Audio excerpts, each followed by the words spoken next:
This is the video on vector points. All these objects were made by using vectors. Here is a circle that was made with vectors. Let's go to the program. I've highlighted in green here the routine that made that dark blue circle. It first set rotation to 0, size to 80, XY position to 100, 100. And then it goes round a loop for I of 0 to 23. It's going to go around 24 times. Each time it goes around, it's going to use the XY position that we gave it as the center of the circle, and it's going to make a vector away from there at rotation in R, size in S. And it's going to put that point in a list, the X value in X value list at offset I, and the Y value it gets for that position in a list called Y value at offset I. When it does that each time, it's going to add 40 to the value of R, and then, as we said, it's going to go around here 23 times. If it would have gone around 24 times, it would go all the way back to where R would be 0 again. Because R of 960 is the same thing as R0, because the R value is always modded with 960. Because that's the number of directions in a circle. You can't go more than around one time. Well, next it sets Z, which is the count for points, to 24. Remember, it went around 24 times. Set Z to that number of points because here, dot P, which is the dot for points, needs to know how many X's and Y's there are. So this dot P is going to make the X and Y dot positions. Here's the color 5, and polyfill needed to know those XY positions. So this circle was made from points in list in X and Y. We'll go back. There's the circle. It was made for points, not a pattern. Now we're going to look at the making of this star. I'm going to go to the program. I've highlighted in green the routine that made that star. It sets the register S, that's a local register, to 50. That's not a control register. It sets X value to 300, and then for I of 0 to next I 23, and here we see it's going to change R by 40 again, so we know it's going around in a circle again.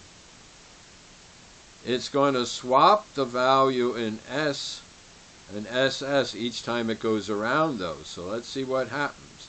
Again, like the first one, it takes the XY position we gave it and makes a vector from there to another point at the value in R for the direction and the size in SS, which is a control register for size. And as it comes through here, it does the change in R, and it swaps S and SS. Well, that's what's going to make the star. Once that's done, again, it has to put in the control register of Z the number of points that it has. And then it does the dot P, which makes the dots to do a polyfill or even a line. It just knows it's making a list of dots. Using the points figured out here by using the vector, an X and a Y. Makes the color green, and then does the polyfill. Well, let's go back and look at it again. When S was high, it went out to this position. Then the next time it swapped it with a low value and went to the closer one. Then it went out again, then it went close, and it went out and close, and that's what made the star. The fact that it changed the length of the vector. At the beginning it was all the way out here, then it made it shorter. Alright, that's the making of the star using vectors, not a pattern. Now we're going to look at the making of this red gear. I'm going to go to the program. I've already highlighted in green the routine that made our red gear. Our red gear is rotating, so it's changing the value of R at which it starts. And here we see it says tick R 32, meaning the value of R here is going to go between 0 and 31. The next line multiplies whatever that value is by 30. Well, here again we're going to get all the R values for going around a circle. The next sets S, the size, to 70. That's the control register for S. But then the local register of S, it sets the 10 plus that value. Then it sets X to 500. Now Y has stayed the same ever since we started this video. Y has always been fixed. So we've only been setting X each time. Well, now it's set to 500. So here's a loop for I of 0. And here for 47, well, it goes to 47, which we know means it goes around 48 times. Again, it's going to make an X and a Y point. Starting, well, it's going to be a vector it's going to use, starting at point X, Y, using the value of R for the rotation and SS, the control register for size, to make the length of it. Then it's going to add 20 to the rotation position, swap the two values, and then go around again. Here, like the star, it's going to make these points. It's going to go in and out, in and out, in and out, in and out, more times now than it did for the star we had. But this time it's different because it's changing the starting value of R, and that's what makes it rotate.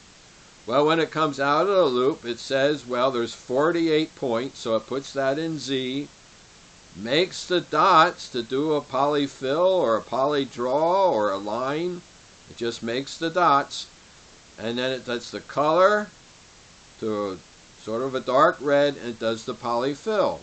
Well, let's go back and look at it again. We'll execute it. Here it is, and we see its starting value of R keeps changing, and that's what gives it the effect that it's rotating. Now we're going to look at the routine that made this spiral. I'm going to go to Program. I've already highlighted in green the routine that made the spiral. Spiral is made with a line, so here it sets the quill value to 7. That's how wide the line is going to be. Here again it does a tick on R, 32, so R over time is going to go from 0 to 31. But it multiplies R by 30. Then that's so that this value will like go from all the directions around a circle. That's why it multiplied it by 30. Then it sets S, the control register, 1. Well, that's really small. Then it sets X to 700. Y is the same Y as always been from the very beginning. Sets the Z control register to 0.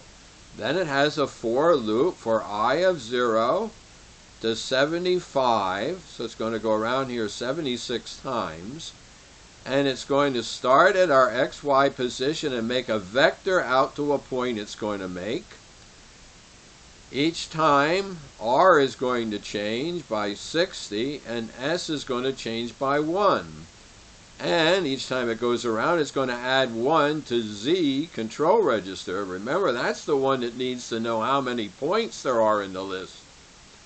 And when we leave there, here it is, dot P on value of X and Y, and it knows how many there are because it added 1 to Z every time it made a new one. This list that .p makes of positions, XY positions, could be used for a polygon fill, a polygon draw, or in our case now, a line. It sets the color here to blue-green and then draws a line. Well, we'll go back and look at it. Here's that line, but the line is swerving around. It's turning because we did a tick on R, the starting R position. That's where the vector pointed to in the beginning. But as it went around its loop, it kept increasing the S control register, which is the size, in this case, the length of the vector. So each time it made another point to draw around, it changed the size, and that's why it keeps going out and out. Now we're going to see what made this circle with a hole in it. Going to go to the program. Again, I've highlighted in green the routine that made the circle and then made the hole in it. Starts out with R of 0, S of 75, those are control registers, the position of X, 885, and again the value of Y is the same it was when we started. Set Z to 0. Oh, it's probably going to start adding up how many points it makes. And for I of 0, next I 32, it's going to go around here 33 times. It's actually going to go all the way around the circle and go back to the first point again. Well, here it makes the point using a vector. Adds 1 to Z, wants to know how many points it's making, and it adds 40 to R, so it is going around in a circle each time for so many times. Then it says subtract so much from S, which is in our case the length of the vector. It's going to make the vector shorter. Then it says for I of 0, and for 32 again, it's going to go around, but this time it's subtracting 40 from R. It's going around the opposite direction. And what do we know? If you go in the opposite direction of which you did in the beginning, it's actually going to stop the creation of whatever you're drawing and filling in. Okay, so there it says dot P, with both going the one direction and then getting smaller and going the other direction. Both of those are in here in X and Y. And Z is the total number of them because it increased Z every time. Then it makes the color purple, 606, and does the polyfill. Well, we go back there and look at it again. First it made the circle around in one direction. Then it came straight down and made it in the opposite direction, telling the fill that when you're filling across like this, you start here, fill it in with the color, and then you stop because you saw it in the reverse direction. Then start it again and end it again. That made the hole in our donut. Now we're going to look at what makes the fireworks in this black box. I'm going to go to the program. Here I've highlighted in green the routine that made the fireworks. I'm thinking of that box. First, it puts in pattern 8, which is an octagon. It's going to make the dots because down here it's going to say the size is 3. You're not going to see the fact that it's an octagon because it's too tiny. Next, it does tall and wide, 220, 250, XY position to 2190, color black, and does the rectangle fill. I'm going to go back to, that's the black rectangle behind the red dots. The red dots wouldn't show up very well on this yellow. Back to the program. Alright, that's the rectangle. Then it sets the color to bright red. That's going to be the dots. Then it sets A to 150, B to 300. That's the position it's going to use down here for the vector. Instead of using X and Y as the center point, it's going to be given this center point of 150, 300. Then it does a tick on S, 30. So that's going to go from 0 to 29 over time. That's going to change the length of the vector over time. Then for R, that's our direction control register to 0. We don't usually use that for our loop. And down here at the bottom, next R, control register, to 958, 2 at a time, means it's going to go around here 480 times. Well, that's how many dots we're going to make each time. First, we set our control register for the length of the vector to random value offset R, well, which is our control register, but that simply means it's going to get a different random value for each direction it goes. But for that direction, each time it uses it, it will always use that same size value. Well, it's going to increase over time because here we're going to multiply it by S. And S is the value that goes from 0 to 29. So it's going to get a bigger S value over that amount of time.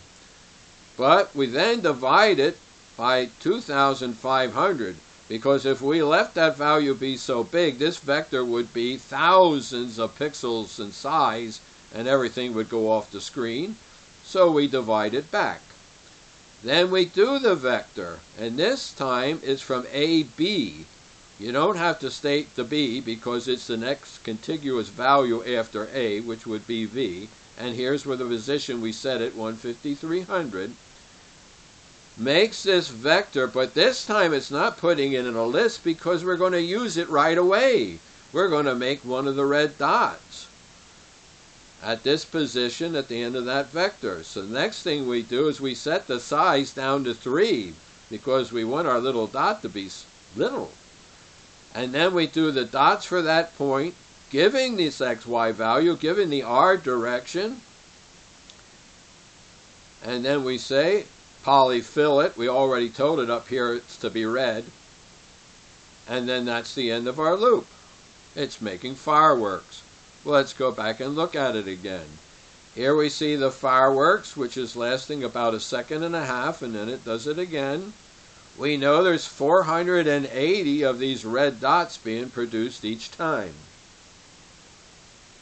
Well, that's how you can make fireworks, but you're using vectors and not a pattern for the fireworks. Well, this is the end of the video for the vectors.